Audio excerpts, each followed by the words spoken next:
I stood at the stove, my hands still wet from peeling potatoes, as my daughter's voice echoed through the open living room. "Useless old woman. Aren't you going to make lunch?" she snapped, not even pausing to notice the guests fall silent. Laughter from earlier clung awkwardly to the walls like smoke that wouldn't clear. After I raised her alone, after selling my rings to cover her tuition, after moving in only because she asked me to, now I was an embarrassment, just a tired body in her spotless house. We're about to begin, but if you'd like, share where you're joining from.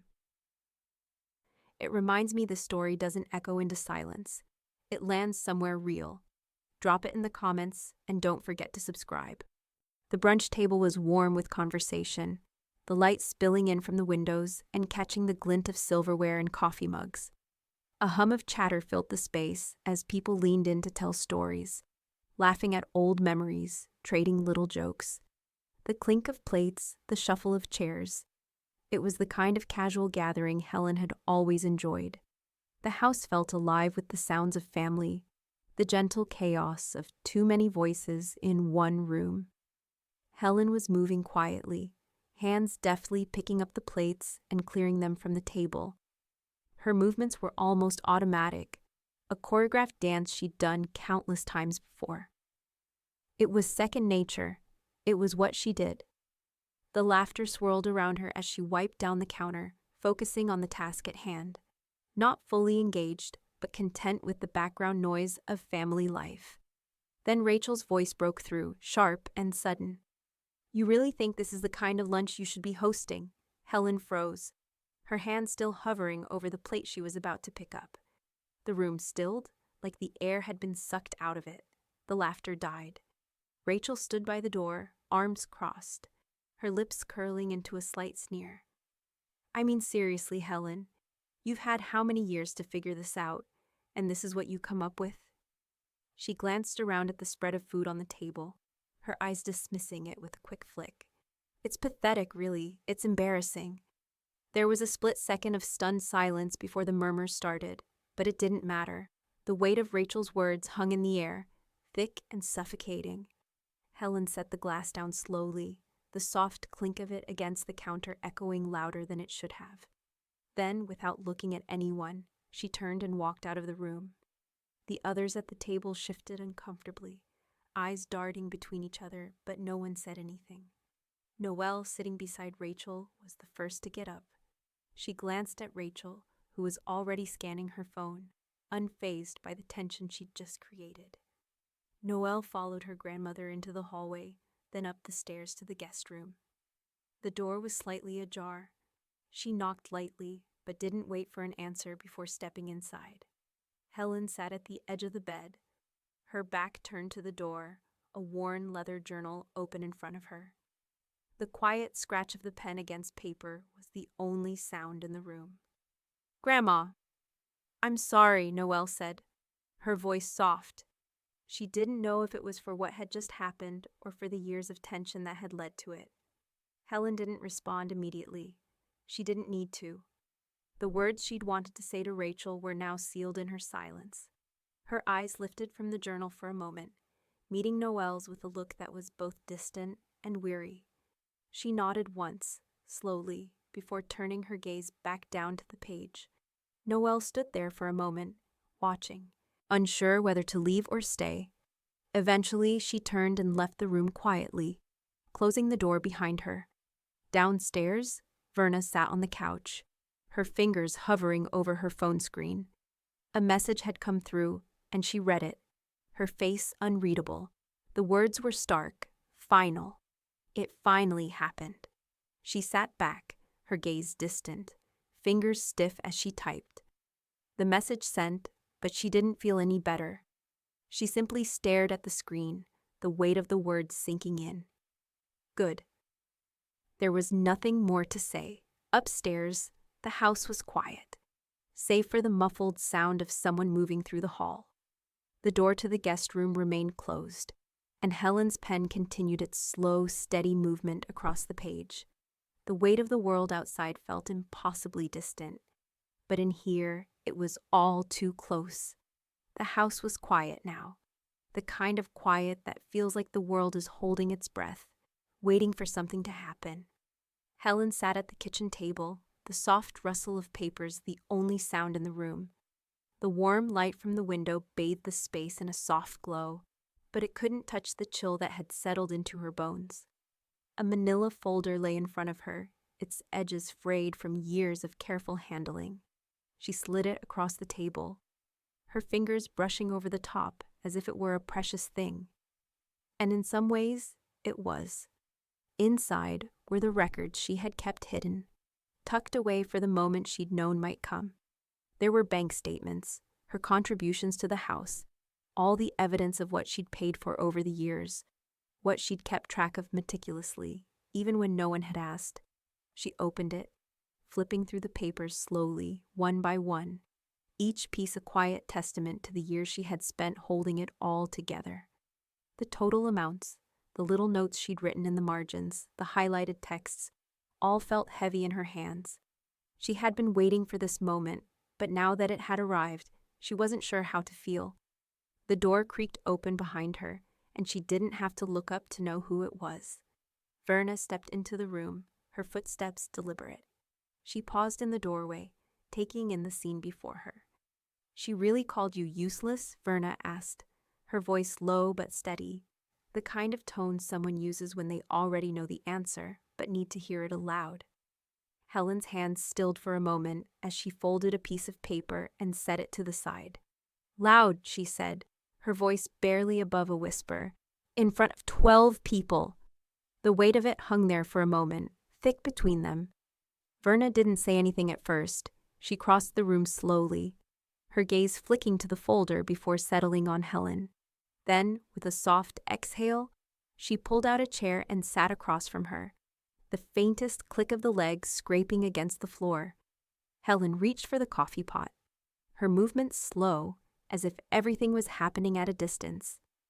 She poured the coffee into 2 mugs, the dark liquid swishing quietly, the steam curled up from the cups, and for a moment, it was as if everything could go back to normal, back to how it had been before Rachel's words shattered the calm. But that moment passed. "I pay for the groceries," Helen said, her voice quiet but steady. "The bills, the house repairs, the insurance, all of it. I've been paying for this house, for them, for years." Her eyes lifted to meet Verna's, but there was no accusation in her gaze, no anger, just a tired kind of truth. "I paid for the landscaping, the plumbing, the roof that was leaking last year. I've done it all, Verna. And they still don't see it." Verna took a sip of her coffee, her eyes soft, but her expression unreadable.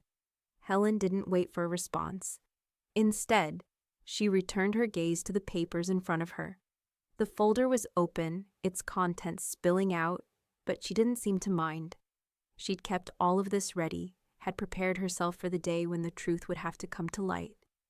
The day when the years of work she'd put into maintaining this house, this family, would be counted. Not as a burden, but as her due. She grabbed her phone and swiped open a new message.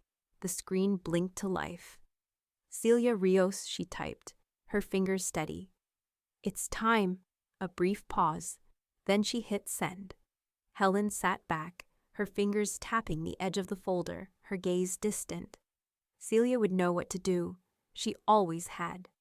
But even so, there was a gnawing sense of finality settling over her. She wasn't sure what came next. Only that it couldn't stay like this. Not anymore. Verna watched her for a moment longer, then stood up, her voice soft. "You've kept everything. You've done everything for them." Helen didn't answer. Instead, she picked up the folder and began to sift through the papers again, her movements methodical, like this was just another day. But something was different.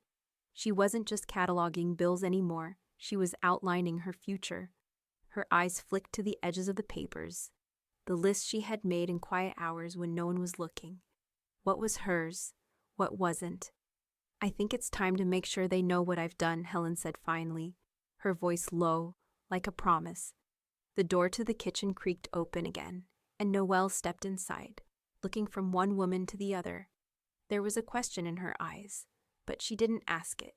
Instead, she walked toward the table, her footsteps light. Before she could speak, Helen glanced up from the folder, her voice cool but firm. "You should tell Rachel, Noelle. Tell her what's coming." Noelle hesitated, but Helen didn't give her a chance to protest. She leaned forward, pressing the edge of the folder into her granddaughter's hands. And just like that, the door to everything that had been building for years swung wide open. The world outside couldn't wait any longer. Helen stared at the phone in her hand, the voicemail icon blinking in the corner of the screen. It had been there for hours, waiting for her to listen, to hear whatever Rachel had left behind. But Helen didn't need to hear it. She already knew what it would be. Another round of accusations. Another attempt to manipulate the situation, to twist the truth into something she could control. The seconds stretched on as she hovered over the delete button. Rachel's voice would still be there, in the back of her mind, no matter what she did. But this voicemail, it didn't deserve to stay.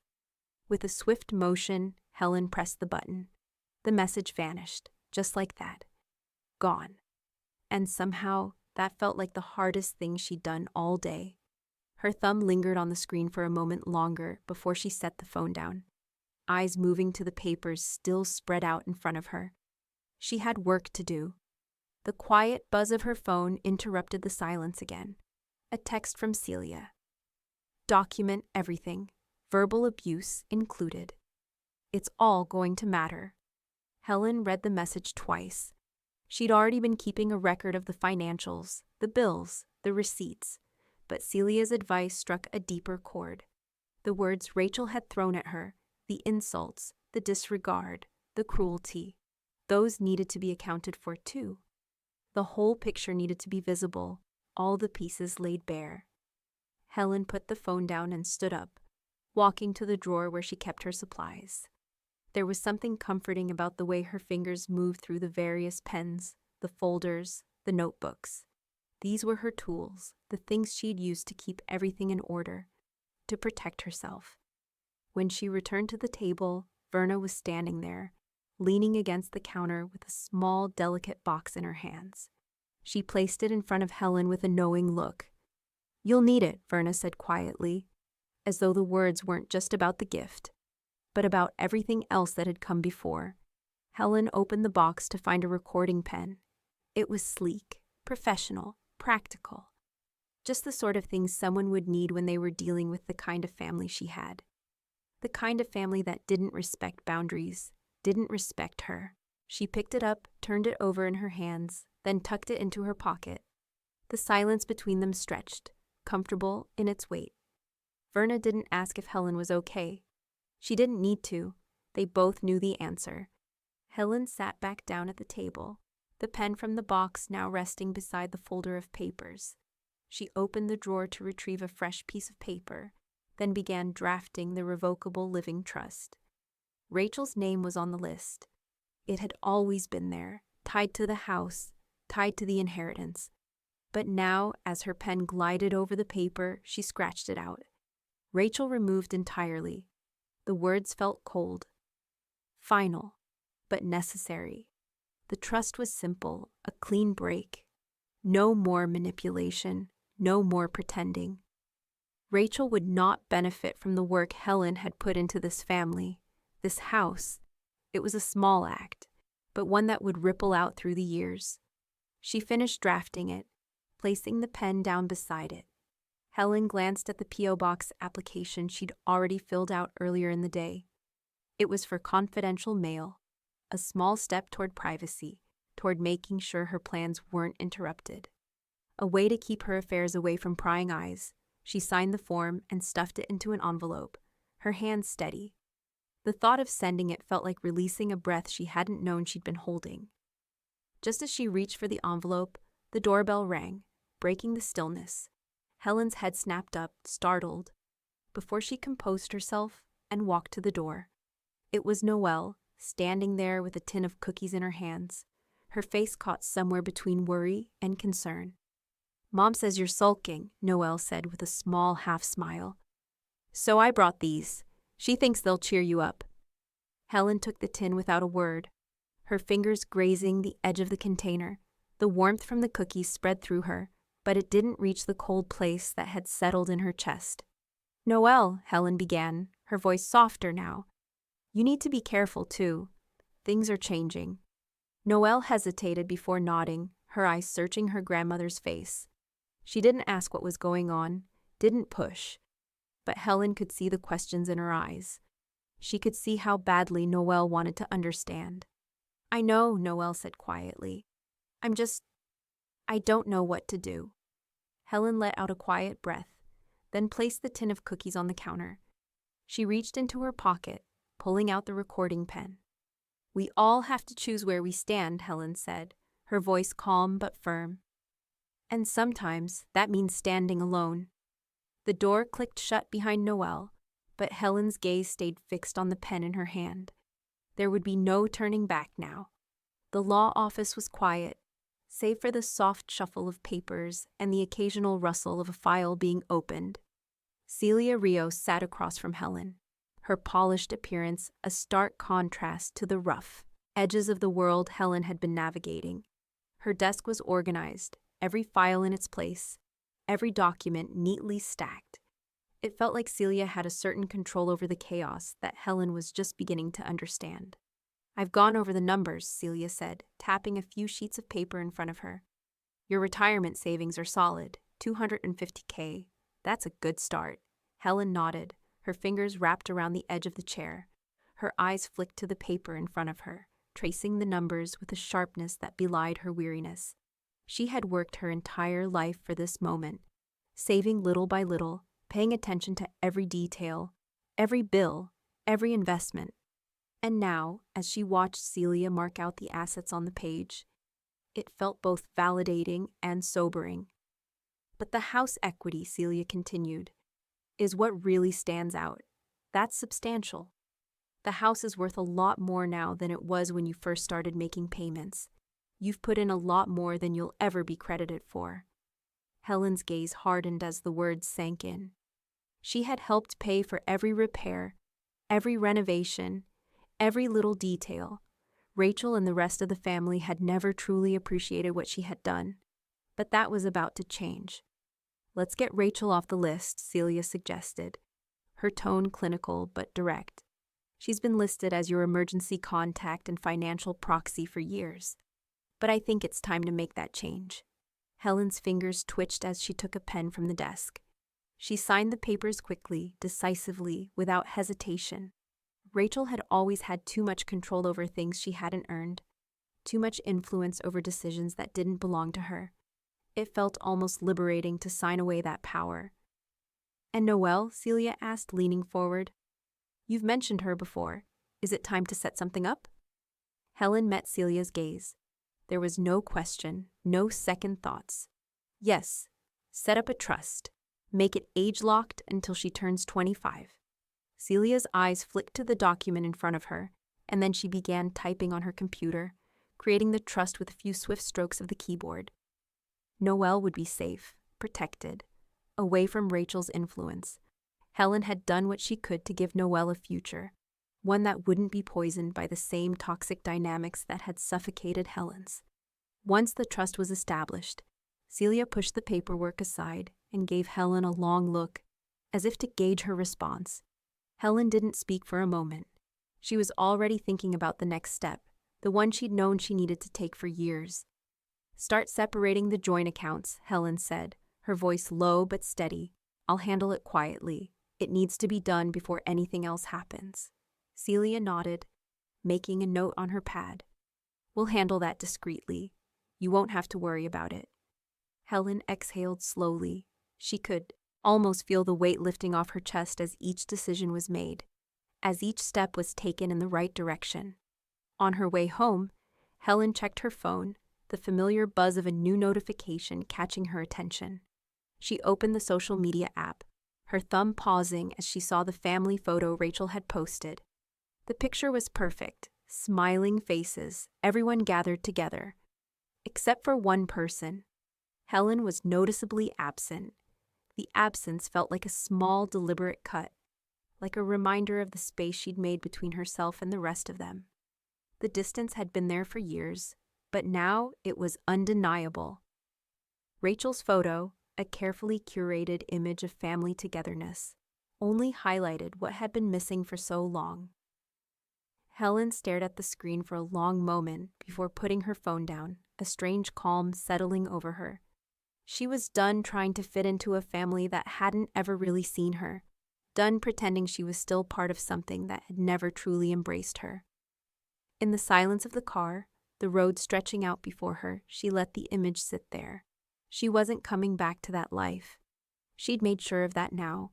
The door to her future was open, and this time she wasn't going to let anyone close it again.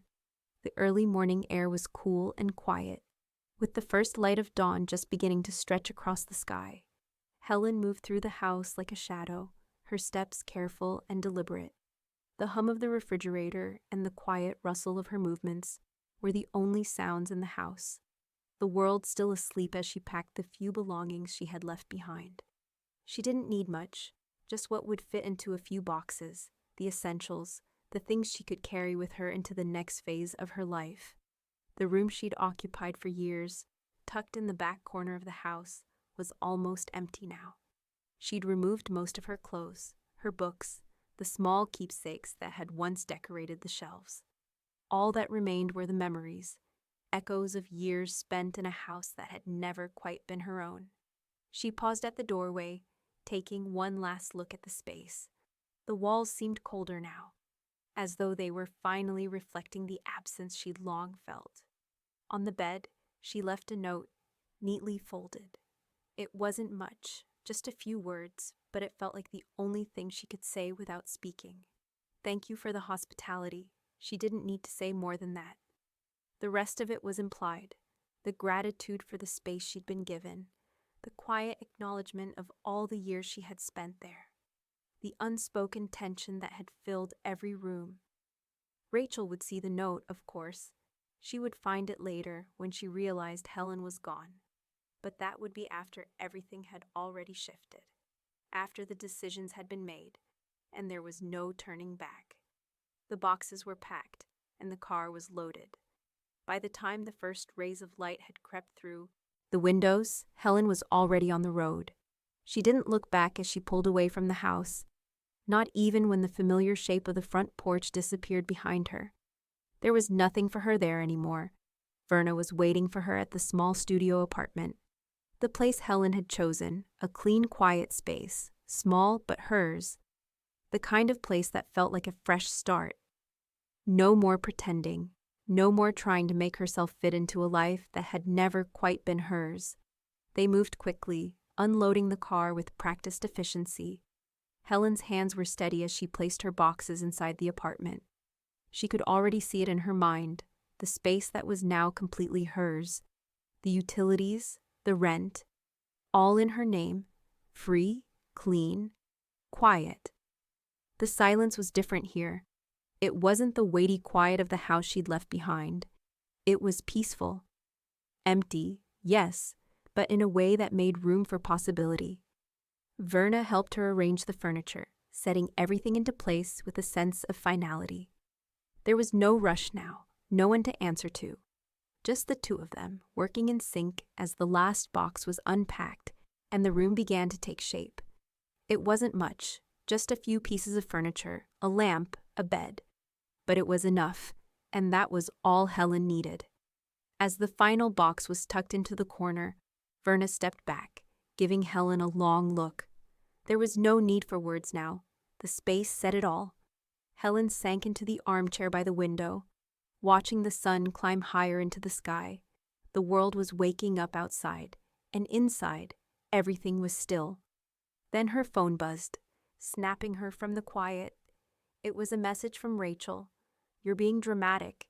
Trent had sent it, no doubt, his voice thick with disbelief. Rachel had probably dictated it, her words sharp and impatient. They never understood, never would. But Helen didn't feel the sting of their words anymore. It was a different kind of silence now. She glanced at the message, her thumb hovering over the screen for a moment. Then she set the phone down. Celia's text arrived next, quick and concise. All estate decisions have been legally altered. Helen didn't need to respond. The words were final. The change had been made, and there was no undoing it. For the first time in years, Helen felt something like peace settle over her. The decisions had been made, the path had been cleared, and now there was nothing left but to walk forward. Alone, yes, but finally free.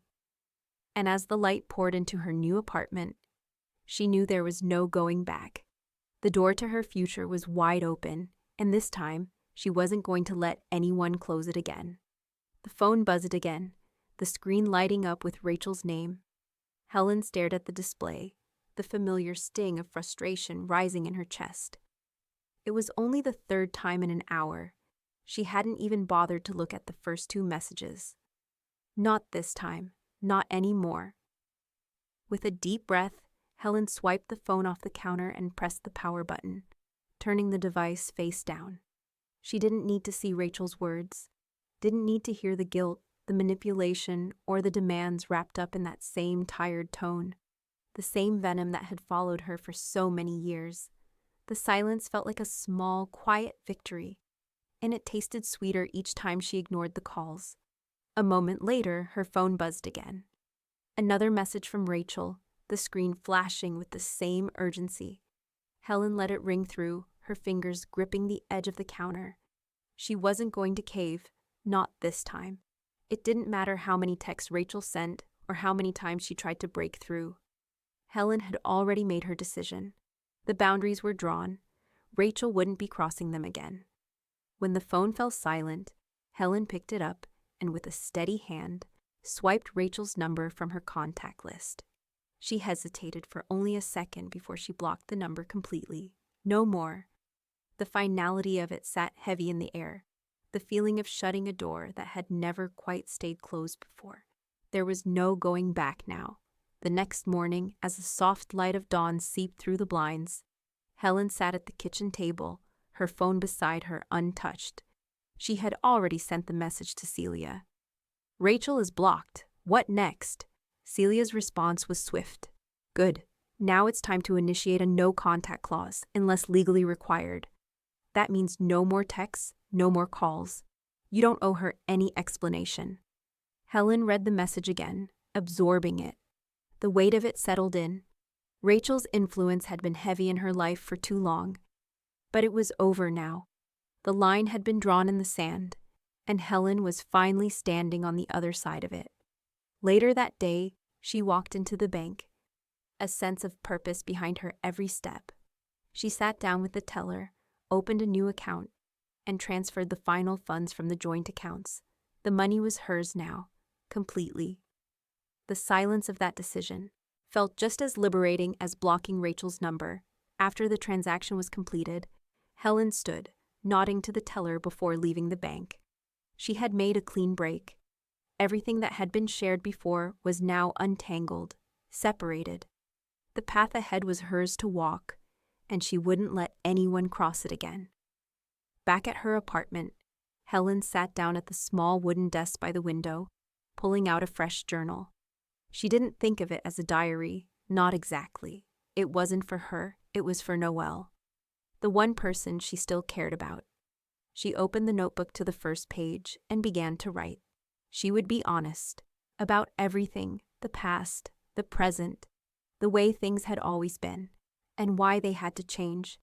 She would leave Noelle a record, a guide for when she was older, when Noelle could understand the choices Helen had made. Helen's handwriting was deliberate, as the words flowed onto the page. This was for Noelle's eyes only. It would explain the silence, the distance, the breaking point. Verna called just as Helen was finishing the first entry. "How's the piece?" Verna asked, her voice warm but knowing. Helen smiled softly, her eyes drifting to the pages in front of her. "It's quiet, but it's mine." "You're not erasing Rachel, Helen. You're protecting your peace," Verna said gently, as if sensing the lingering doubt in Helen's mind. "You've been carrying the weight of her long enough. Now it's time to breathe." Helen let the words sink in, nodding even though Verna couldn't see her. "I know." The call ended, and Helen turned her attention back to the journal. There was something freeing about writing it all down. She wasn't just cutting ties with the past. She was building a bridge to the future, one word at a time. A few days later, Helen signed up to volunteer at the local literacy center, the one she'd passed every time she went to the market. It wasn't much, but it was something she could do for herself. For Noelle, too, when she was ready to understand. There was a purpose in it, a quiet satisfaction in giving her time, her energy, to something good, to something that wasn't poisoned by Rachel's presence. The world outside felt vast, but in that small room, surrounded by books and stories, Helen felt connected again. And just as she began to settle into this new rhythm, a message from Celia came through. "You've done the right thing. The papers are filed. The no-contact clause stands." Helen stared at the message, her fingers lightly touching the screen. There was no going back now. The silence was permanent, but for the first time, it felt like freedom. She leaned back in her chair, the weight of her decision settling in, knowing the path ahead was finally, fully hers. The phone buzzed sharply, its tone jarring in the quiet of the room. Helen stared at the screen, seeing Celia's name flash there. The tension in her chest tightened, but she swiped the screen, ready for whatever came next. "You were right," Celia's message read. "She was a dependent, not a guardian. Rachel can't claim to have been your caretaker. We've made that clear in the papers." Helen exhaled, the weight of the legal victory settling into her bones. For years, Rachel had acted like the authority figure in the family, taking control of the narrative, twisting every moment to suit her needs. But now all the manipulation had been laid bare. The truth was in the documents, and Rachel no longer had a leg to stand on. Helen set the phone down and walked to the kitchen, her fingers drumming on the counter as she processed the new layer of finality. She had done everything she could to make this right, to untangle the knots Rachel had tied over the years. Now it was time to make sure the record was complete.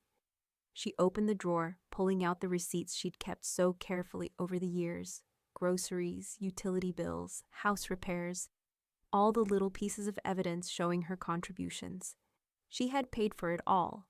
Her name had been left off the title, her work ignored, but she had kept track of every single cent. It had taken years of careful effort, of budgeting and sacrificing.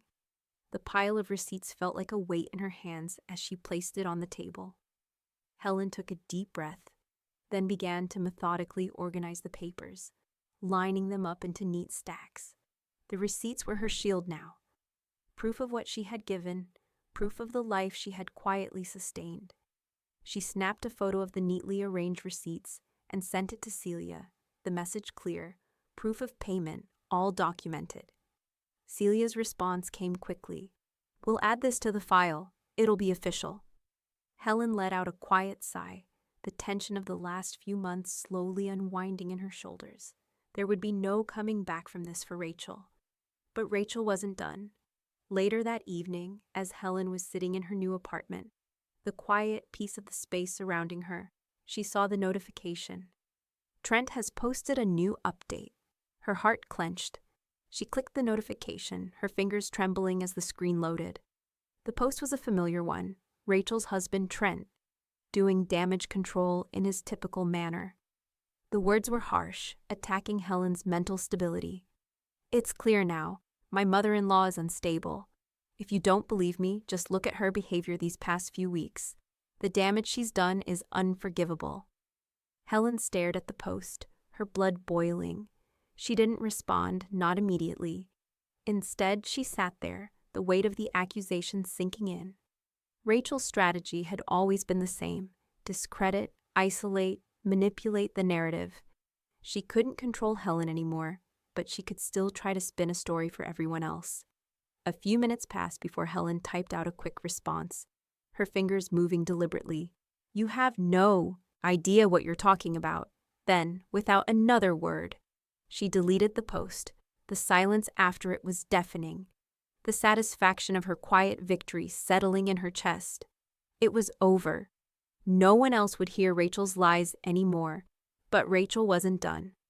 A few days later, Helen received a call from the school, the familiar voice of the receptionist on the other end. "Helen, we've had a situation," she said, her voice tight. "It's about Noelle. Someone's been reaching out, trying to contact her. We've stopped it, but I thought you should know." Helen's stomach tightened. "Who?" she asked, her voice barely above a whisper. "It's Rachel. She's been trying to get Noelle's school records, claiming she has the right to be involved in decisions regarding her education." Helen's grip tightened on the phone. She hadn't expected Rachel to go this far, trying to reach Noelle through the school, trying to get access to her life in a way that was both sneaky and invasive. "Thank you for stopping it," Helen said, her voice cold. "Please keep me updated if anything else happens." She hung up, her mind spinning with anger and frustration. Rachel would stop at nothing to get what she wanted. But this time, Helen was ready. This time, the lines were drawn clearly, and Rachel couldn't manipulate anyone into crossing them. Later that evening, Noelle came to visit, carrying a small bag of her favorite cookies, a quiet peace offering. She sat across from Helen at the small kitchen table, looking uneasy, unsure of how to approach the conversation. "I heard from Mom," Noelle said quietly, her eyes downcast. "She's really mad at you. She says you made her look bad in front of everyone, that you took everything away." Helen's heart tightened, but she forced herself to remain calm.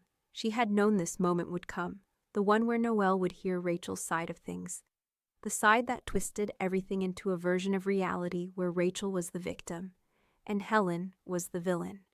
"I didn't make her do anything," Helen replied softly, her voice steady.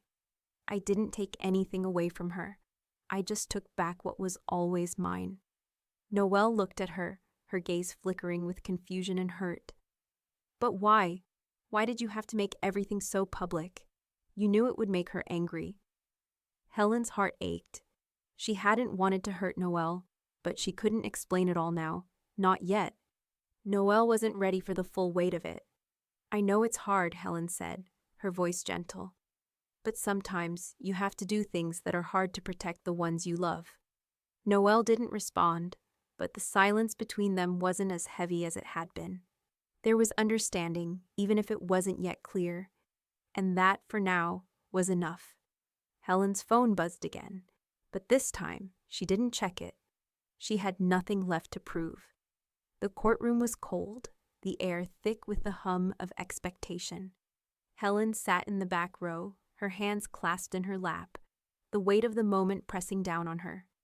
The lawyers spoke in clipped, practiced tones, their voices rising and falling in the steady rhythm of legal jargon.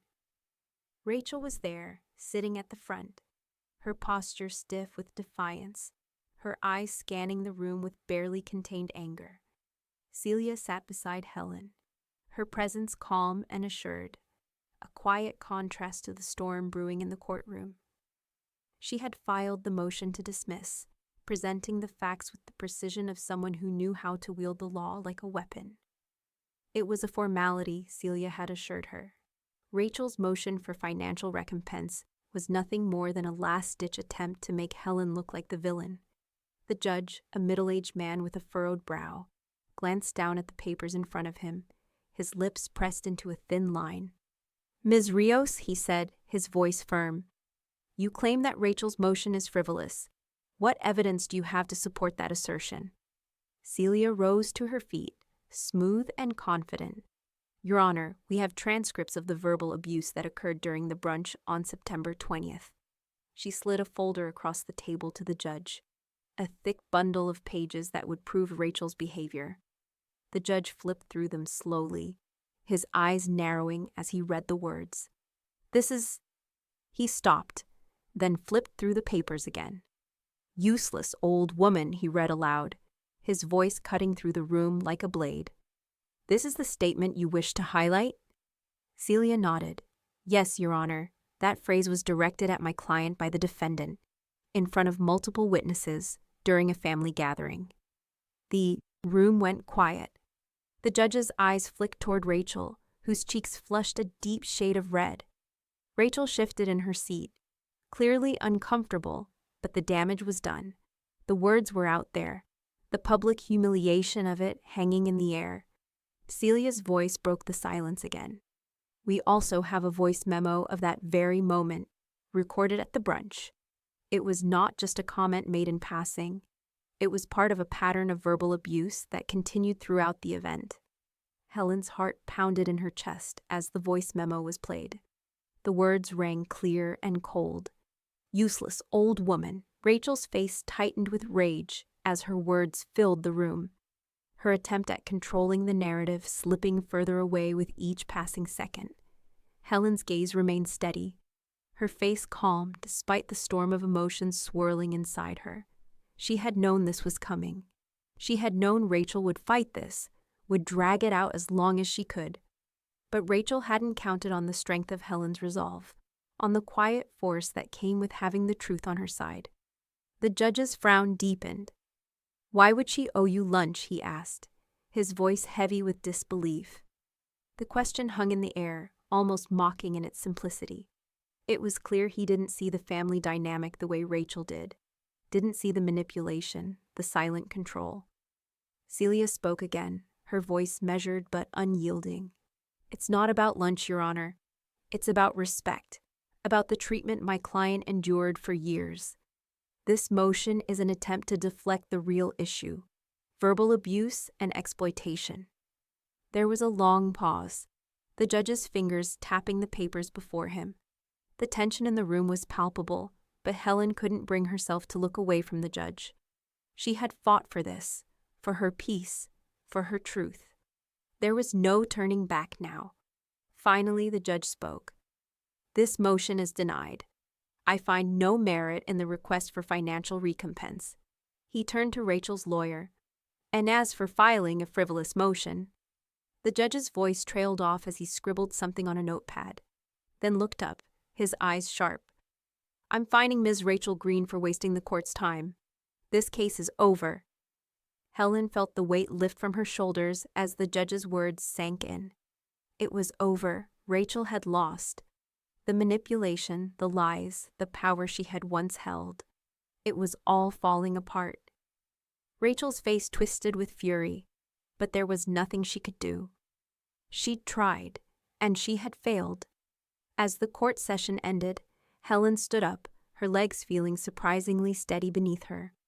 Celia stood beside her, her eyes meeting Helen's with an unspoken understanding. The victory was quiet, but it was hers. Helen walked out of the courtroom without looking back, the heavy doors swinging closed behind her. The sound echoed in the hallway, marking the end of this chapter. There would be no more power struggles, no more games. Rachel had challenged her, had tried to bend the truth to her will, and in the end, she had failed. Outside, the sun was shining, casting a warm glow over the street as Helen stepped into the light. The world felt different now, lighter. The silence that had once been oppressive was now a space she could fill with her own choices, her own future. There was no more room for Rachel in her life, and as Helen walked away, the last few words of the court session echoed in her mind. This case is over. For the first time in a long while, Helen allowed herself a quiet smile. It was done. The library was quiet. The soft rustling of pages and the faint hum of fluorescent lights, the only sounds that filled the air. Helen stood at the entrance, her fingers lightly brushing the edge of the door as she scanned the rows of books. It felt like a new beginning, this place, this moment. She had never set foot in the library before, but today it felt like the right place to meet Noelle.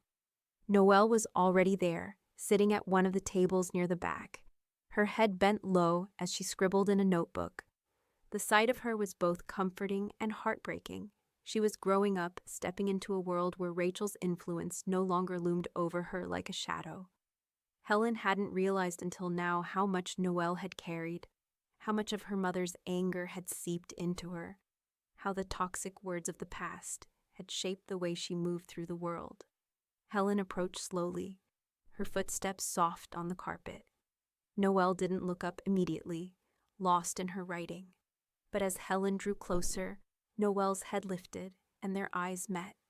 There was a flicker of something in her expression, a mixture of relief, sadness, and an unspoken understanding. "Grandma," Noelle said, her voice almost a whisper. She hesitated, then pulled a small journal from her bag and slid it across the table. Helen took it without a word, her fingers grazing the worn cover. The journal was thick with pages, its edges curled with age, its pages stained with time. She opened it carefully, feeling the weight of it in her hands. It was filled with words, Noelle's handwriting, a careful scrawl across every page. The cruel things Rachel had said, the moments when Rachel had lashed out, words designed to wound, to control, to make Noelle feel small. Helen read through the pages slowly, the familiar sting of Rachel's manipulation rising again. But this time it wasn't directed at her. It was Noelle who had borne the brunt of it all. Helen's throat tightened as she flipped through the journal. She didn't know how to say what needed to be said, but she had to say it, had to give Noelle something to hold on to now that Rachel's grip was loosening. "You didn't deserve to carry this," Helen said, her voice low and steady. Noelle met her eyes, her face unreadable for a moment. "I didn't want to, but it's all I've known." She kept saying it over and over. I thought maybe it was true. Helen reached out, placing a hand on Noelle's. It wasn't true. None of it was. The words hung between them, the silence thick and filled with understanding. Noelle's fingers curled into Helen's, the weight of everything lifting from her shoulders, piece by piece. "I want to make sure you're taken care of," Helen said softly. "I've updated the trust. You're a beneficiary now. All my future savings, everything I've built for myself. It's yours too." Noelle's eyes widened in surprise. "Grandma, you don't have to do that. I don't need—" Helen squeezed her hand, her voice firm but gentle. "You don't need to carry any more of her anger, Noelle. You don't need to carry any of this weight. I want you to have something that's yours. Something good." Noelle blinked rapidly, and for a moment, Helen thought she might say something more, but Noelle only nodded, her eyes glistening with unshed tears. "Thank you," she whispered, the words filled with so much emotion it almost choked Helen's heart. They sat in silence for a few minutes, the world outside the library slipping away. Noelle's phone buzzed, breaking the stillness. She glanced at the screen, her face falling when she saw the name. "It's Mom," Noelle said quietly, her fingers hovering over the phone. Helen saw the tension in her body, the hesitation in her hands. She knew what was coming. "Don't answer it," Helen said gently, but Noelle was already pressing the call away, the screen lighting up again with Rachel's name. "I don't have to listen to her anymore," Noelle murmured, her voice strong but soft. She turned the phone face down on the table. Just as Helen exhaled in relief, Noelle's phone buzzed again, louder this time, insistent. Noelle glanced at the screen and then shot Helen a quick, apologetic look. "She's calling again," Noelle said, her voice thick with something like sorrow. Then, before Helen could say anything more, Noelle picked up the phone, hitting the button to answer. The next moment, Rachel's voice screamed through the receiver, cutting across the calm of the library like a knife. "You selfish little brat. I can't believe you're siding with her over me." Rachel's words were shrill, full of fury. "You think she's the one who can protect you? You're making a huge mistake, Noelle." Noelle's fingers tightened around the phone, but her face remained set in quiet defiance. She didn't flinch. She didn't argue. Instead, she lifted her finger to the phone and pressed the button to end the call. "I don't need to hear this anymore," Noelle said quietly, her voice steady. Helen watched as Noelle set the phone down, the tension in her shoulders easing just a little. The library, the air between them, the moment, they were all a reflection of something new. The past, with its bitterness and cruelty, was finally falling away. And with it, Noelle was stepping into a future that was all her own. It was just another post, another public attempt to paint herself as the victim. But Rachel's latest social media update quickly spiraled into a mess of unwanted attention. The words she'd written were sharp, accusing, a desperate attempt to cling to control. But this time, it backfired in a way she hadn't anticipated. The post was a diatribe, a rage-filled paragraph about how Helen had wronged her, how she'd been treated like nothing more than a servant for years, how the family had finally seen the truth. But as the post sat there for hours, it became clear that Rachel hadn't expected the reaction she was getting. It wasn't long before the comments started pouring in. One commenter, a woman from the brunch, had been sitting at the table when Rachel had lashed out. "She didn't lie," the comment read. "She was loud, and I'm not sure how anyone can call that behavior anything other than what it was." Rachel's words, once spun to paint Helen as the villain, were now being used against her, pulled into the light for everyone to see. The comment had been liked by dozens of others, each one adding their agreement. There was no denying the truth in the room. Rachel's actions were no longer hidden behind her narrative. Helen stood quietly at the kitchen counter, scrolling through the post on her phone. The discomfort she felt wasn't from the post itself. She had long stopped caring about Rachel's toxic narratives. But this time, Rachel had crossed a line. The words were an attempt at deflection, but all it had done was expose her for who she truly was. Her fingers hovered over the screen before she tapped the report button. It wasn't something Helen wanted to engage with, but she knew this had to stop.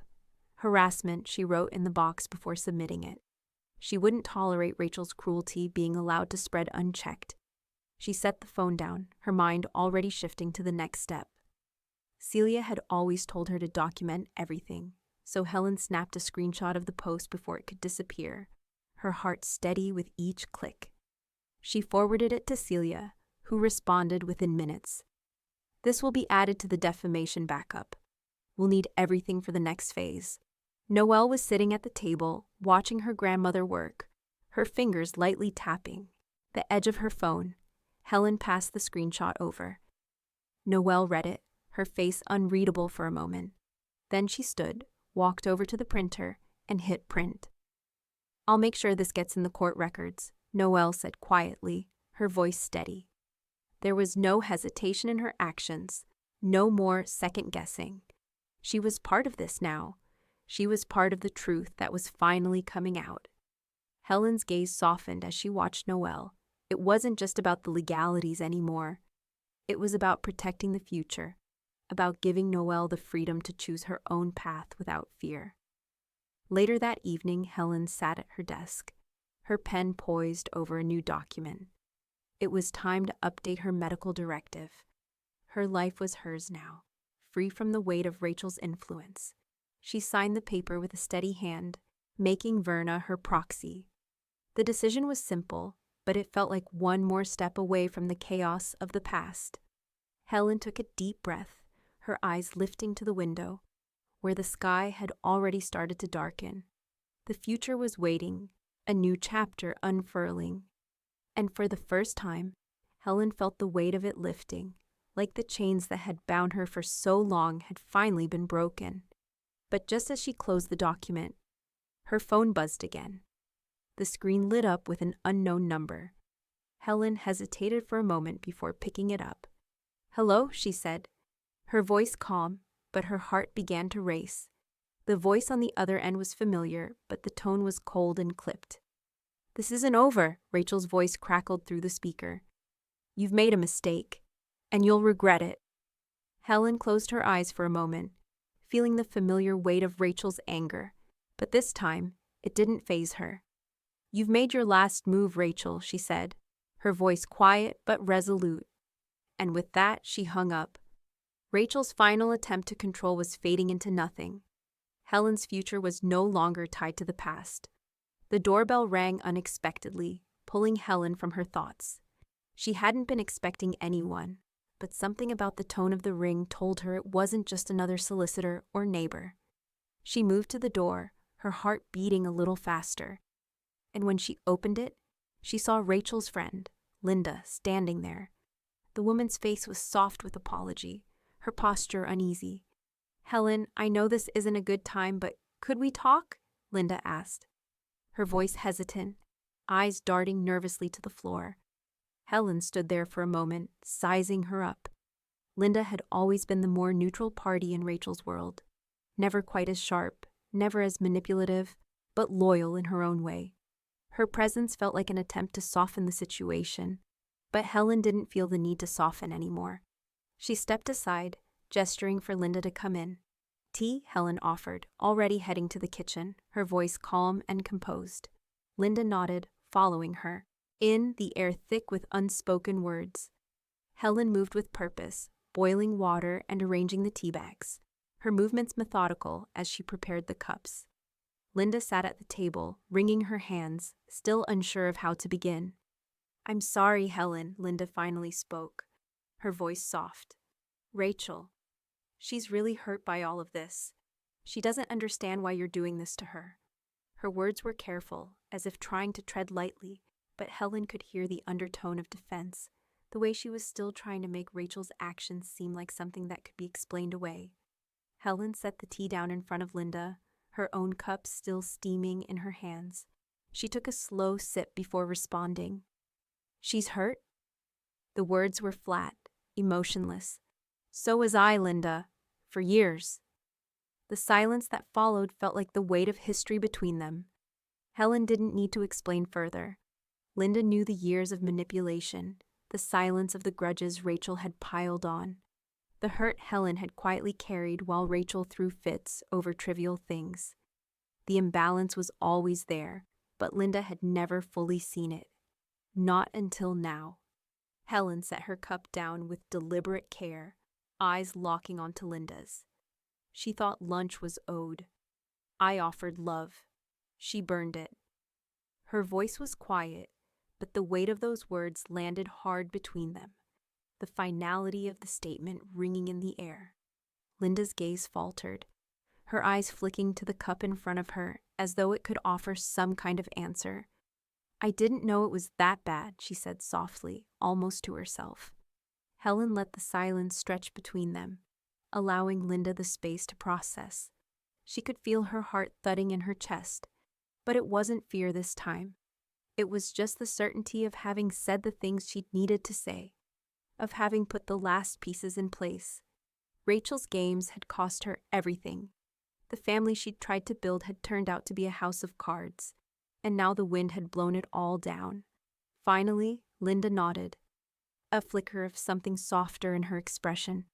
She pushed back her chair, standing slowly. I just thought you might reconsider, but I see now. I get it." Helen didn't respond right away. She just watched Linda, who stood by the door now, shoulders sagging under the weight of the conversation. Helen wasn't sure what she expected, but it wasn't this quiet acceptance of the truth. "Thank you for listening," Linda said, her voice lower now, almost apologetic in its tone. I won't defend her again." The words hung in the air, heavy with understanding. Linda left, her steps slow and measured as she exited, closing the door behind her with a soft click. The silence that followed felt thick, but it was different this time. It wasn't oppressive. It wasn't a silence built on fear or manipulation. It was a silence of truth, of letting go. Helen exhaled, taking a final sip of her tea, feeling the weight of it settle into her bones. But there was no time to linger on this moment. She could feel the looming presence of the work still ahead, the future that was being built, brick by brick. Her phone buzzed quietly on the counter, but she didn't pick it up immediately.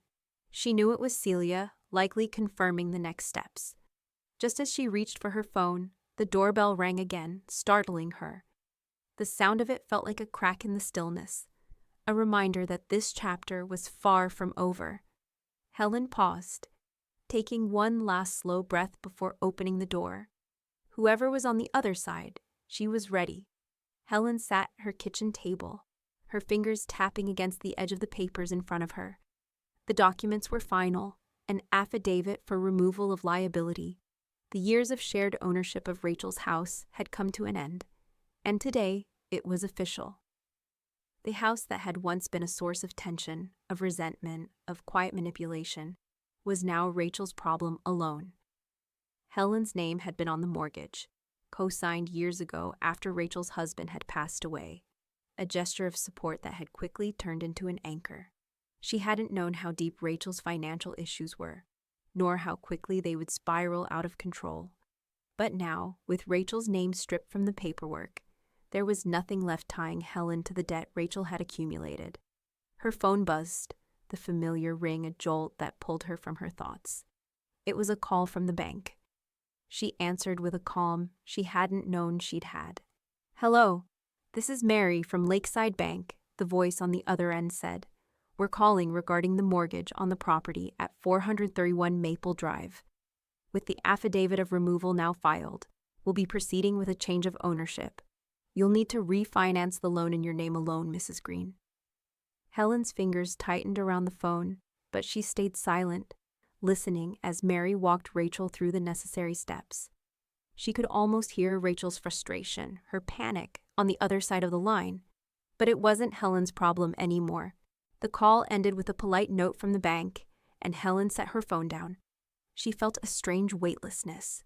It had been a long time coming. Years of quietly holding up the structure Rachel had built around herself. Years of co-signing, paying bills, watching Rachel spin her web of control. But now, Rachel had to face the consequences of her own actions. The mortgage was hers, alone. As Helen leaned back in her chair, the phone buzzed again. This time, the screen flashed with Trent's name. She hesitated before answering, knowing it would be another round of fury, another attempt to blame her for Rachel's failures. "Where the hell do you get off?" Trent's voice came through the phone, sharp and seething. "You've ruined her. You've taken everything." Helen closed her eyes briefly, taking a deep breath before speaking. "You can't blame me for Rachel's choices, Trent. She's the one who made those decisions." There was a long pause, and Helen could almost hear Trent's teeth grinding on the other side. "She'll never forgive you for this," he spat, his words thick with anger. "You've turned her against me, against everyone." Helen's heart hardened, but she remained silent. She had no more words for Trent, no more time for his rage. She had already given too much of herself, trying to hold together pieces of a family that had never been whole. The phone went quiet. No more ringing, no more messages. Helen set it down and took a long, slow breath. She had walked away from so much, but now the pieces were falling into place. Verna's words from earlier echoed in her mind. "You fed them for years. Now feed yourself peace." Helen smiled softly, a small weight lifting from her chest as she stood up, moving to the window. The sun was setting, casting a soft glow over the neighborhood, and for the first time in a long while, the view felt different. The future stretched out before her, wide and unbroken. She had lived for others for too long, but now it was time to live for herself. The phone buzzed once more, but Helen ignored it, the call from Rachel's number going unanswered. She had nothing left to give, nothing more to prove. For the first time, the silence felt like freedom. The room was quiet, save for the soft rustling of papers, as Celia slid the final version of the trust across the table. The pages were crisp, pristine, their edges smooth from careful handling. Helen's fingers lingered over them before she picked up the pen, her hand steady despite the weight of the moment. Celia sat beside her, calm and poised as always, her eyes meeting Helen's with a sense of quiet solidarity. The legal battle was behind them now, and what remained was the creation of a new life, one that no longer included Rachel's toxic influence. Helen signed her name slowly, deliberately. Rachel's name had been removed entirely from the trust, the final blow to a relationship that had been fractured beyond repair. No more manipulation, no more controlling. Just Helen, Noelle, and a future built on her own terms. Noelle's name was at the top of the list, the primary beneficiary now. Helen's heart warmed as she read the carefully crafted disbursement plan. A 3-tiered approach: education, housing, and health, ensuring that Noelle would always have the tools to build a life for herself, free from the shadow of Rachel's cruelty. Helen's mind wandered briefly to the future, to Noelle walking into a world where she could stand tall, where she could be her own person. The thought brought a quiet satisfaction, a sense of purpose that had eluded her for so long. Celia handed her the final document, her voice firm but kind. "It's all in place, Helen. The will is secure, everything is signed. You've done what needed to be done." Helen nodded, her breath steady as the weight of it all settled in. There would be no more worrying about Rachel's claims, no more anxiety about the future. It was locked away now, in a document that couldn't be undone. The trust was hers to manage, to pass on as she saw fit. The decisions had been made, and now they would carry forward. The next step was clear. Helen had always dreamed of a place where she could go, just for herself. Somewhere quiet, peaceful, free from the noise of the world. She had found it. A small cabin retreat spot nestled near the mountains, a place where the air was fresh, and the only sound was the wind whispering through the trees. The paperwork for the cabin was simple, straightforward. With a few signatures, Helen made it hers.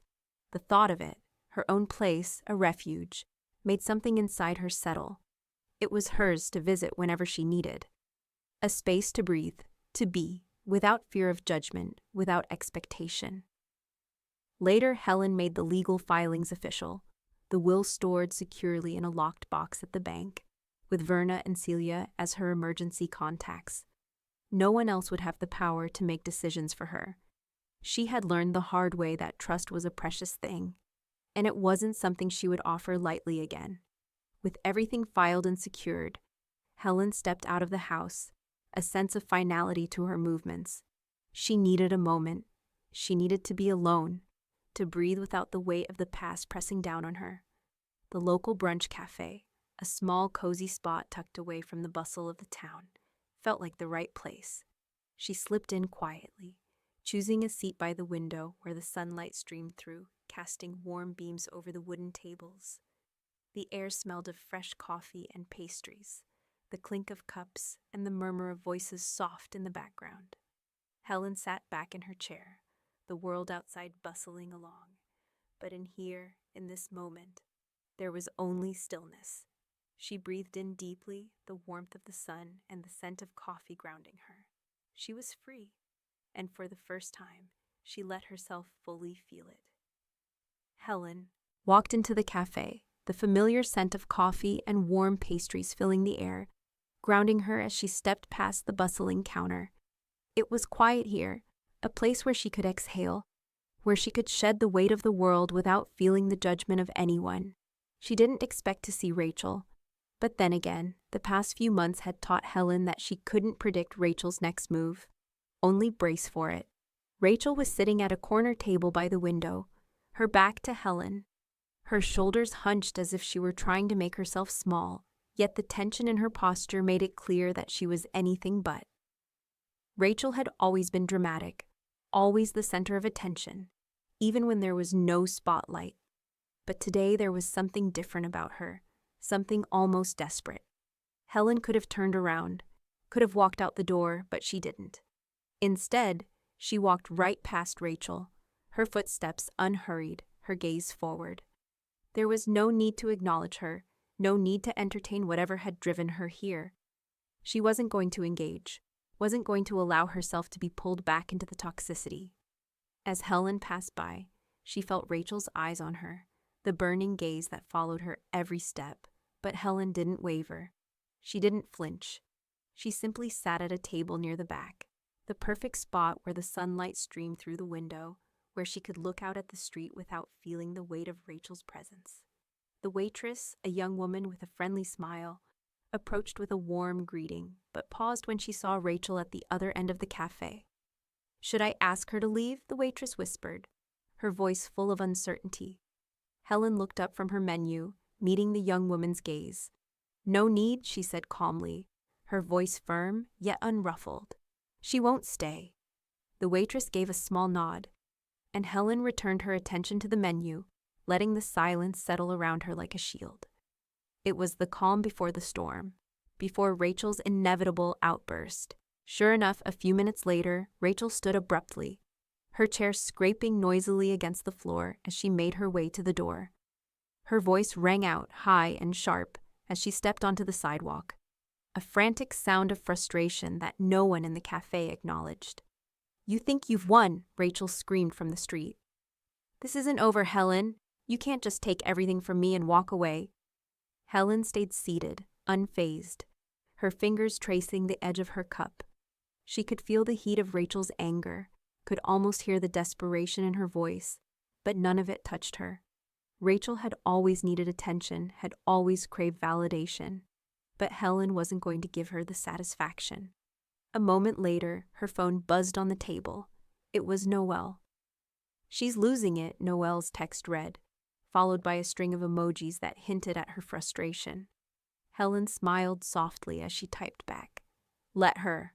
Rachel's theatrics didn't faze her anymore. She had spent too many years living in the chaos, trying to appease a woman who was impossible to satisfy. Now it was just noise, an echo from the past that didn't have the power to reach her. Helen set her phone down, taking a deep breath. The air in the cafe felt lighter now, freer. She wasn't looking back anymore. She wasn't afraid of what Rachel had to say, of the damage she thought she could do. Rachel's words were like wind. They would blow away, forgotten. A new chapter was opening, and Helen was ready to step into it fully. She picked up her journal, her fingers resting on the worn cover. She hadn't written in it for a while, but today it felt right. She opened to a fresh page and began to write, her thoughts flowing as they always did when she needed to ground herself. "Respect is not retroactive," she wrote. The words simple but weighty. It was the truth she had learned after years of bending for others, of giving and giving, expecting something in return that never came. Respect wasn't something you could demand. It was something you earned, and Rachel had never earned it. She paused, the pen hovering over the page as her mind wandered. She'd already made the decision to move forward, to stop letting Rachel's need for validation define her choices. But there was something else she wanted to do, something that had been calling to her for months. Helen pulled her phone out again, swiping through to the library's volunteer page. She had always loved writing, had always felt that quiet pull to create something, to share something that was uniquely hers. And now, for the first time in her life, she had the time and the space to do it. A few clicks later, she signed up to teach creative writing at the local library. She could already imagine it, gathering a group of people, helping them tap into their own stories, their own voices. It was a small step, but it was hers. It was something she could give to herself, a way to build something that wasn't tainted by the past. She smiled as she hit submit, the action grounding her, affirming her commitment to moving forward. There was no more looking back, no more turning back, only forward. The noise outside the cafe faded as Helen set her pen down, a sense of peace settling in her chest. This was it, the next chapter, and it was one she was writing for herself. The sun was beginning to set outside, casting a warm golden hue across the room.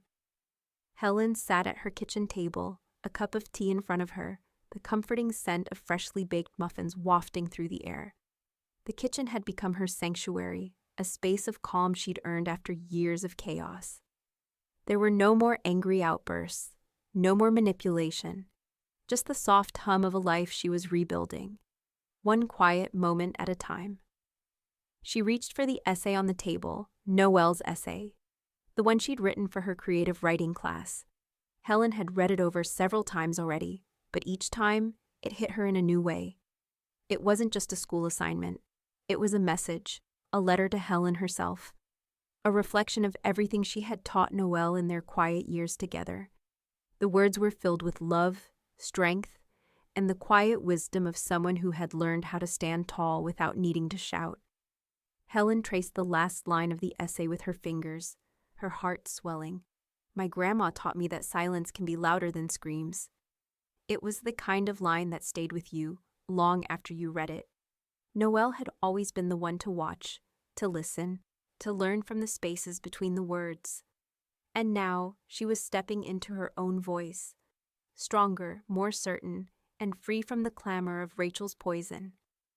Helen carefully folded the paper and placed it in a frame, her hands shaking just slightly as she set it on the mantel. It was a tribute, a symbol of the legacy she'd created for Noelle, one of love, of boundaries, and of knowing when to stay silent. As she stood back, admiring the framed essay, the scent of muffins lingered in the air, reminding her of the small things, the simple pleasures she'd never been able to enjoy when Rachel's voice had filled the space. The tea was warm in her hands, the steam rising slowly, a calming ritual she'd adopted since the chaos had ended. It was these moments, these quiet, ordinary things, that had begun to make her life feel full again. The phone rang, breaking the silence. It was Celia. "Helen, everything is in place. The trust is airtight. No more legal hurdles. You've done what you set out to do. It's done." Celia's voice was steady, reassuring, as it always was. Helen smiled as she closed her eyes for a moment, the weight of it all finally sinking in. "She fed me rage, Celia," Helen said, her voice soft but firm, "and I served her absence." There was a pause on the other end, and then Celia spoke again, her voice laced with pride. "You've chosen your peace, Helen. That's all anyone can ever really do." Helen set the phone down and sat quietly for a moment, her fingers tracing the rim of her teacup. It was all finally settling, the last pieces falling into place. She had fought for this, fought for her own peace, for Noelle's future, for the chance to live without the constant weight of Rachel's control. And now it was hers, finally. She opened her journal to a fresh page and began to write, the words flowing easily, almost as if they were waiting for her to give them voice. Legacy. Delivered, not demanded. Helen paused, the pen hovering over the page as she took in the weight of it. That was what she had built. A legacy of peace, not of suffering. It was something she could leave behind, something that wasn't tainted by Rachel's grasp. Her fingers moved again, the final sentence coming easily, a final declaration of her strength. "She called me a useless old woman, but I made sure she'd never dine on my love again." The words were sharp, final. A declaration of what had been taken and what had been given. There would be no more room for Rachel in her life, no more room for manipulation, for toxicity. Helen had shut that door, locked it tight, and walked away. As the sun sank lower, casting its last golden rays across the room, Helen closed the journal, the weight of it all settling into her chest.